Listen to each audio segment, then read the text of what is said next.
'Twas the night before Christmas when all through the house not a creature was stirring, not even a mouse.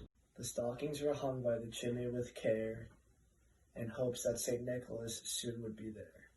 The children were nestled all snug in their beds, while visions of sugar plums danced in their heads. And Mama in her kerchief and I in my cap had just settled down for a long winter nap. When out on the lawn there arose such a clatter, I sprang from the bed to see what was the matter. Away to the window I flew like a flash, tore open the shutters and threw up the sash. The moon on the breast of the new-fallen snow gave the luster of midday to the objects below. When what to my wondering eyes should appear but a miniature sleigh and 8 tiny reindeer. With a little old driver, so lively and quick, I knew in a moment it must be St. Nick.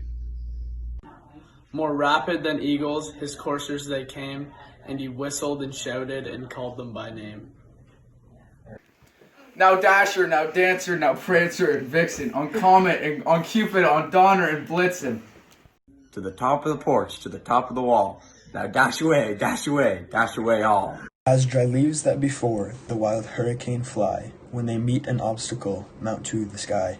So up on the housetop the coursers they flew, with a sleigh full of toys, and St. Nicholas too. And then, in a twinkling, I heard on the roof the prancing and pawing of each roller. As I drew in my hand and was turning around, down the chimney St. Nicholas came with a bound. He was dressed in all fur, from head to his foot, and his clothes were all tarnished with ashes and soot. A bundle of toys he had flung on his back. He looked like a peddler just opening his pack. His eyes, how they twinkled, his dimples, how merry. His cheeks were like roses, his nose like a cherry.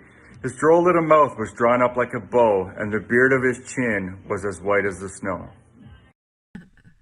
The stump of a pipe he held tight in his teeth, and the smoke it encircled his head like a wreath. He had a broad face and a little round belly that shook when he laughed like a bowl full of jelly.